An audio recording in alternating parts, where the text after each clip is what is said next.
Look, I'm not cured. Okay, so I'm not cured. I'm just trying to let it be known that like you're not doing this alone. And always remember, please take everything I say with a grain of salt. Everything that works for me is not gonna work for you, and just use your own discernment. That's it. That's all I ask. Because I'm not a doctor. Hello, welcome to Thoughts Unbound. Victoria, this is your first time seeing. Hey, within this channel I talk about dealing with complex PTSD and kind of just like the nuances that come along with it. Today's video is actually the first video where I'm doing like a therapy check-in. I had my therapy session yesterday. So typically I will either do the session, record, and then upload that same day, or I may do it the day after. The reason why I didn't do it yesterday is because I was crying by the end of it, which actually happens a lot. I did write down like a few things. I don't want the video to be too long, but yeah, this is gonna be my first check-in. I've been with my therapist since last year, beginning of September, end of August, and we've been together since. So yeah, yesterday we talked about a lot actually. I ended up writing her like an email because I was stressing yesterday because with my job, I work from home. I'm sitting at my desk right now, and with this job, I've been here for like a year or so, and they move you around a lot. And when it comes to like people with complex PTSD, like the survivors and stuff, typically have a being shifted around, changes, like when it's like within your group, let's say, it's very it brings a lot of anxiety, and that's what it was doing to me, because I was doing it like I just moved to this group officially this week, and I wrote her like such a long email. Like I'll probably put it here, but I'm gonna like roll it past really fast because it was a lot. I sent her a text message. I was like, yeah, check your email, because I was sending a text, but like that text turned into like 2 pages, so I didn't want to scare you with that. But she was like, yeah, do that more often or whatever. So yeah, that's kind of what the gist was yesterday with the whole job and moving around thing. So what I'm really having the most issue with when it comes to my jobs now is the idea of not being liked, because I stay to myself. I don't necessarily ask questions. The only time I will ask something is if I really don't know the answer, like, because I will search to the death of me just because I don't like asking people for help. And that is something that people with complex PTSD tend to suffer from, because we kind of grew up by ourselves, or like when something was happening and we didn't know what to do, we would always just kind of cave into ourselves, so that became our safe zone. So to me, I don't like asking for help whatsoever. And apparently when you work from home, people don't like that. Like I don't know. Basically we came around to, so why don't you like yourself? Because it's like every time in everything I'm like, they don't like me. Like it's like every time, like they just don't like me, they don't take to me or whatever like that. And she would just keep asking, like, why does that matter? Why do you care? Like, why do you care so much? That's like, because she's like, that's kind of something that we talk about on a constant basis, is people not liking you. And I'm like, because like that, it hurts. Like you don't want to be somewhere and not be liked just because of the way that you are. So it's like, you don't like me because I'm quiet? Like, is that what that is? And she was like, why do you care? It just kept circling back to that. Why do you care? Why do you care? You don't know these people. You're online. You're literally online. You don't live in the same states. who cares? Like, it does not matter. But what it came to is, when you don't really have somebody, I'm guessing, is you have a lot of time to overthink. When you don't have people to kind of bounce ideas off of. So I really want to explain this so you can understand what I'm saying. It's like, I don't have anybody. So I'm at work and I'm noticing that people aren't really taking to me. They're not really, like I'll say something, they won't really like it, or it just kind of seems like it was ignored or whatever. Even if we're like in a group Teams meeting, whatever, it'll seem like they're kind of all just like in this group, and then I'll kind of be off to the side overthinking, because I don't have somebody to confide in. I don't have somebody to throw something back at me. Like, okay, say I'm saying like, oh my God, like, I don't know why they don't like me. Then the person around you would be like, why do you think they don't like you? And you would say, because like they act like this and they act like that and whatever. And then the other person will be like, so like, it'll be like a back and forth, But what that actually does is it opens your mind from thinking the worst. It having somebody to confide in, having somebody to talk to is actually a very important thing, obviously. But when it comes to complex PTSD people, it's like, I think it's scary to have people, because my thing is I don't know their motives. So I don't trust anybody. Like, I don't trust anybody. I stay inside of my house 24/7 unless I have to go to the store and get something that I need, like right now. But most times, like, I have everything I need on deck, because Amazon and Uber Eats and stuff like that, which I need to stop, but I'm just letting you know. I am in my house constantly. I don't know my neighbors. I've lived here for like 3 years now. I had a best friend, but I kind of just stopped answering her for just reasons that I'm not really too sure on. We talked about it in therapy, but we haven't really gotten too far with it. When it comes to the talking, like that back and forth with people, and it stops you from overthinking, it gets your mind on different things. You start thinking about things differently. Because when you're by yourself, all you can do is think the worst. Especially when you grew up like that, or you grew up with people kind of making you feel as though you were a burden, or not even necessarily like they were making you feel like a burden, but you just kind of felt like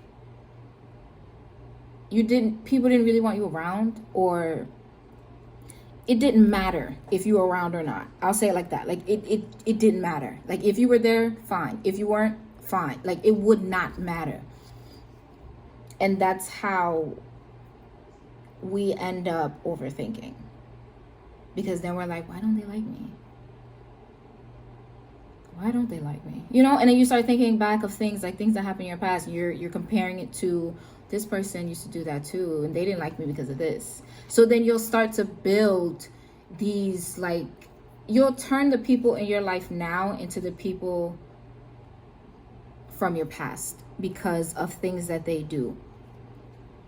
Or it's I wasn't crying throughout the entire thing.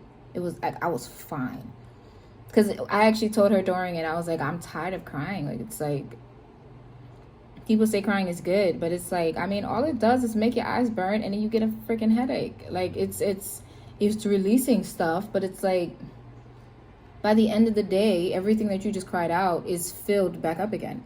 And I was just telling her, I was like, I'm tired of crying. Like, I don't want to cry anymore. I'm really just tired of it. And then the end of it came. And she was like telling me things about myself. She was, because like the way that I would respond if she sent me a text message and I used a thumbs up instead of a heart, it made me feel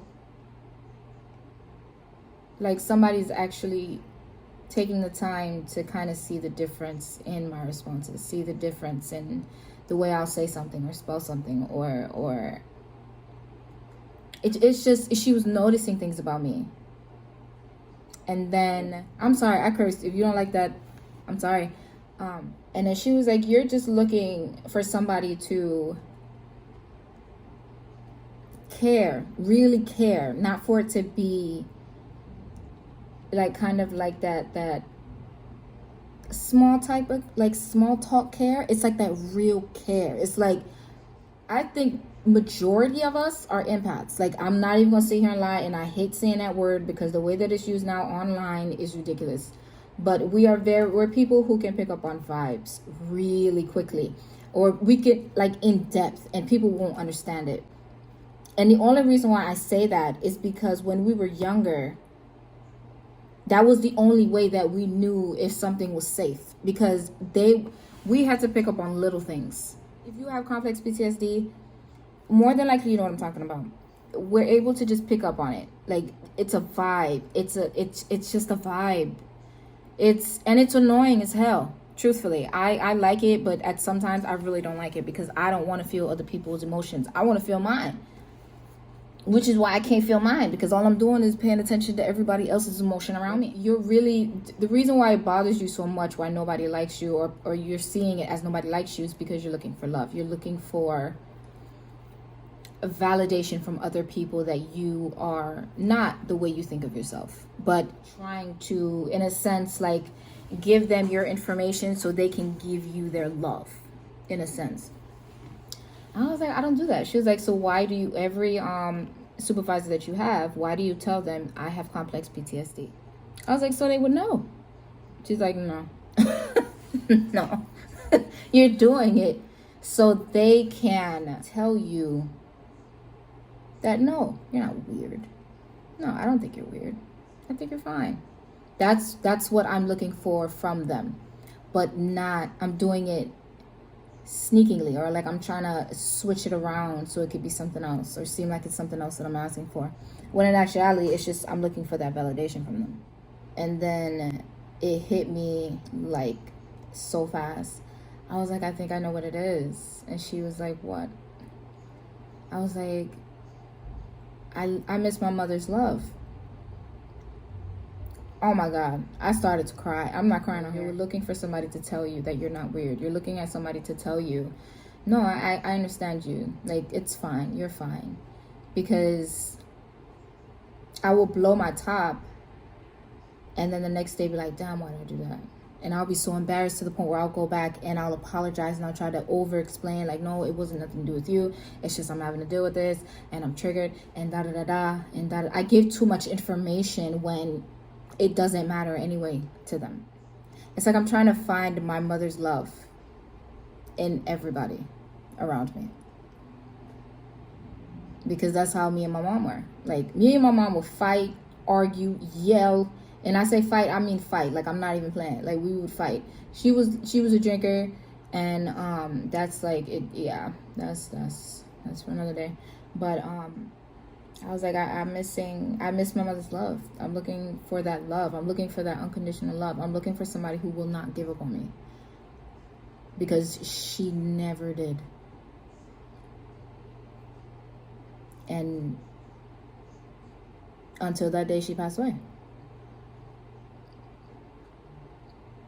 And it's like from that day, I've been, even though I'm being with my mom caused me all this trauma, like more than likely it's the reason why I even have complex trauma.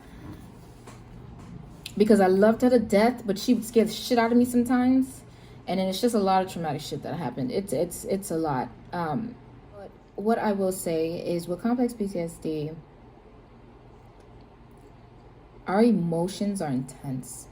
Like, they're intense because when we were younger, we couldn't necessarily show emotion because we didn't want to stress out the people around us. So we wanted to make sure that we would be safe, that we wouldn't have to worry about making somebody mad or just anything. It's with my mom is the reason for a lot of my trauma. But yet, at the same time, ever since she's passed away, it's her love that I'm looking for in everybody. I'm looking for her love in everybody. And it's very confusing. And I'm crying. When I say I was crying yesterday, bro, like it was, yeah, like, and it was after our session. Like, it was like 4:59. I looked down and like the tears just started to roll. So she stayed on there with me for like another 10 minutes. And she was just like, you're just hurt. Like, she's like, you're really sad. I can see it in your face. You are sad. And anytime I bring up my mom, I cry. Anytime. Every time. Which is why we don't really tend to talk about her, actually. Because I get really emotional. But yeah, that was kind of my therapy session yesterday. I don't know if this video is going to do anything or help in any way, but maybe think about, what are you searching for right now, you know? What are you searching for? Because I'm searching for my mother's love, and it ain't gonna come back, but I'm surely looking for it. She was my best friend, and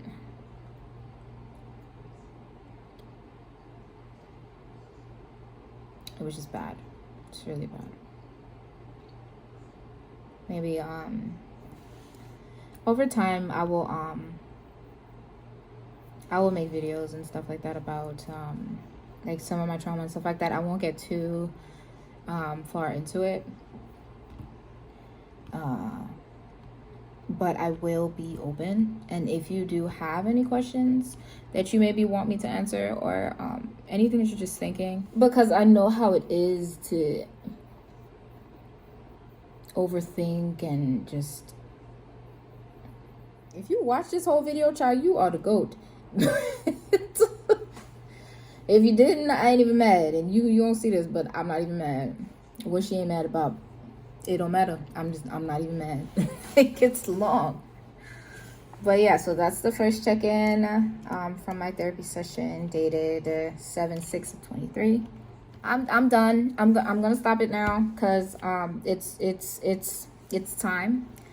If you're watching, I'm happy and thank you. And yeah, and thank you for the subscriptions. You guys are nice. I was actually pretty surprised. Remember, I got you as long as you got me. All right, until then.